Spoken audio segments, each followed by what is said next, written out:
One of the things that depression will do is that it will hijack your thinking and get you to think in ways that make you feel worse and that perpetuate the depression. And one of the ways it does this is through a number of cognitive errors or faulty ways of thinking, almost like a bit of depression mental shorthand, that occurs outside of a person's awareness but fuels depression and makes a person feel terrible about themselves, their future, other people, and the world more generally. It causes a person to perceive much greater negativity in their day-to-day life, which then, understandably, makes them feel worse. This is a continuation of our video series on skills and tools to manage depression, and the focus of recent videos has been on identifying and challenging negative thought patterns that are common in depression. And in the last few videos, we've been focusing on various different types of cognitive errors and faulty ways of thinking, and that's where we pick up in today's video.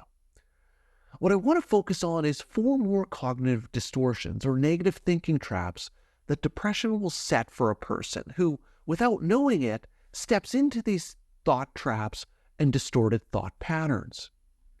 So let's start with the cognitive distortion of filtering. And filtering is something that we all do every day because we're constantly bombarded with all kinds of information on a day-to-day basis, and there's no way that we can possibly pay attention to everything in our world. So as a result, we screen out a lot of information and focus our attention on the most important information, the information that's most relevant to us in a particular moment. So for example, right now, you're listening to my voice and watching this video. You're paying attention to the information that is most relevant or important to you in this moment. But what you're not paying attention to, probably, is the lamp in the background, or the picture of the rainbow on my bookshelf, or the feeling of the feet on your floor. But now that I've pointed these things out, you probably notice them more, and you're more aware of these things that just a few seconds ago you weren't paying attention to at all because they didn't seem relevant. This is information filtering. It's something we do all the time, and it's a normal part of life. But in depression, what can happen is that a person starts to pay attention only to the negative things going on in their life, and they filter out any of the neutral or positive things that are happening. So when a person thinks about their relationship, all they focus on is the disagreements, the arguments that they're having with their partner. When a person thinks about their performance at work, all they think about is the few times they've missed deadlines or mistakes they've made at work. So with filtering, what ends up happening is that a person filters out all of the positive or neutral information in their life, and all they're left to focus on is the negative things or the things that are going wrong. And so, what do you think this does to a person's mood?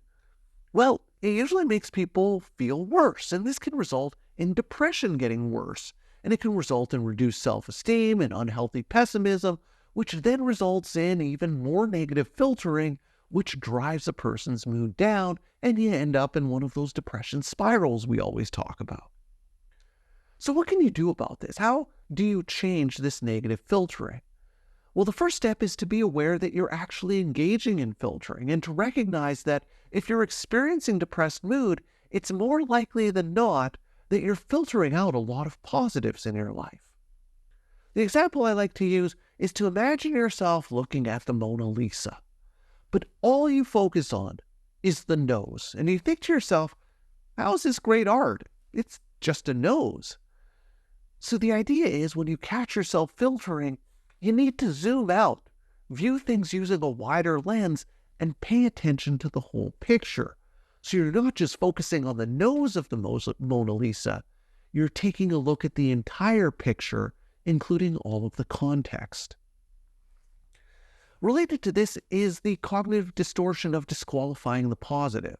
And what happens in disqualifying the positive is that you reject positive or good things in your life as not counting for some reason or another, whereas negative events or negative characteristics are given very high levels of meaning and validity. So even though you can recognize that there are potential positives occurring in your life, they get dismissed or brushed aside, and the negative things are given much greater weight or value. In disqualifying the positive, a person often views positive behaviors from other people as acts of pity. Sure, she agreed to go on that date with me, but she just did that because she's nice and she doesn't want to hurt my feelings. Additionally, skills and accomplishments get dismissed as universal or insignificant. Sure, I got a college degree, but that's not that big of a deal. Anyone can get a college degree. And good fortune or positive experiences are dismissed as consequences of pure luck. Yeah, I got the job, but I lucked out because there probably weren't a lot of people who applied for it. If you've ever tried to talk to someone who was depressed and tried to talk them out of their bad mood, you've probably seen this cognitive distortion at work. It usually takes the form of yes, but. So the person acknowledges that there is a positive, but then dismisses it or gives it little credit for one reason or another. So if you catch yourself engaging in disqualifying the positive, what should you do? Well, the key is to remind yourself that positives count, no excuses, and no yes but.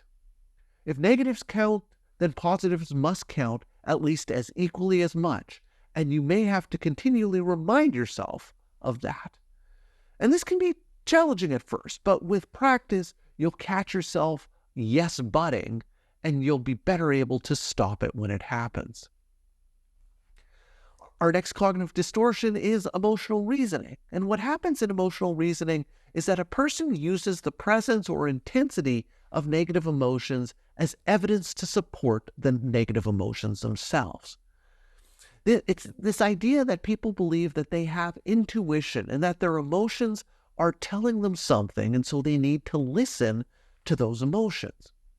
I feel anxious, so this must be dangerous. I feel inadequate, so I must be worthless. I feel guilty, so I must have done something wrong.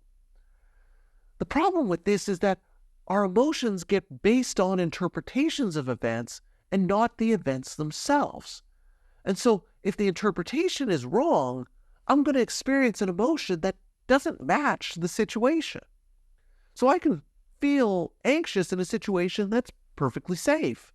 I can feel hopeless when there's much to be hopeful about. I can be really angry at someone even though they haven't done anything wrong. And this is a real big problem with depression. If I'm feeling depressed and I feel hopeless, then what's the point in trying to do anything to change how I'm feeling, because I'm probably going to fail anyway. So I don't do things that may help me feel better, like getting exercise, seeing friends, cleaning my house, which just makes me feel worse about myself and reinforces my hopelessness. So I'm using the feeling of depression as evidence of probable failure, which just leads to not trying and getting more depressed because I'm failing. Now, the interesting thing about emotional reasoning is that people will usually do it only with unpleasant emotions. So, for example, it's rare for people to assume that when they're feeling happy, that's indicative that everything is fine and that nothing could potentially go wrong. So, how do you manage emotional reasoning? Well, the thing I'd like to remind people and encourage people to remind themselves of is that just because you feel it doesn't mean that it's real. Don't believe everything you feel, because emotions lie. And remind yourself that emotions aren't facts. And finally, I want to talk about the cognitive distortion of labeling. And what happens in labeling is that a person takes a temporary event and makes it a permanent trait or characteristic of themselves or someone else. So for example, I failed the test, so now I'm a failure. I made an error at work, so I'm an idiot. My girlfriend who forgot our anniversary, she's self-centered. And what ends up happening is that we attach these labels to ourselves or other people and then filter out information that doesn't apply to that label and focus on the information that does support that label. At its core, labeling makes a solvable problem into something that can't be solved. So for example, imagine that I just started a new job and I discover that I've misfiled something and made a simple mistake. What can I do about that? How can I address that issue? Well, the solution seems pretty simple. Go back to wherever I misfiled it and refile it properly. If I just focus on what I did, it gives me an opportunity to think about ways of correcting the mistake. However, if I misfiled something at work and tell myself that I'm a complete idiot and moron, what can I do about that? How do I correct being an idiot and a moron? So you see, the problem of labeling, it turns a minor problem like misfiling something at work and makes the situation something that is permanent and unchangeable. So how can you correct this when you notice yourself engaging in labeling? Well, the idea is to recognize when you're attaching the label to yourself or someone else and focus more on the behavior that you noticed rather than the label. I failed one test. That doesn't mean I'm an idiot. My wife didn't do the dishes. That doesn't mean she's selfish. By focusing on the event or the behavior and not the person, what you might find is that the intensity of your negative emotions towards yourself or the other person goes down because you're focusing more on a particular event rather than an unchangeable characteristic. And this can make things feel a lot more manageable and correctable.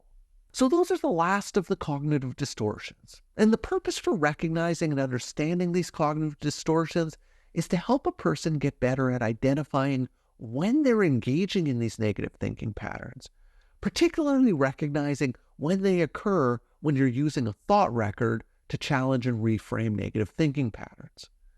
And if you're interested in learning more about that or practicing how to use a thought record, I encourage you to check out this video. So that's all for today's video. As always, thank you for making it all the way to the end of this video, and I will see you in the next one.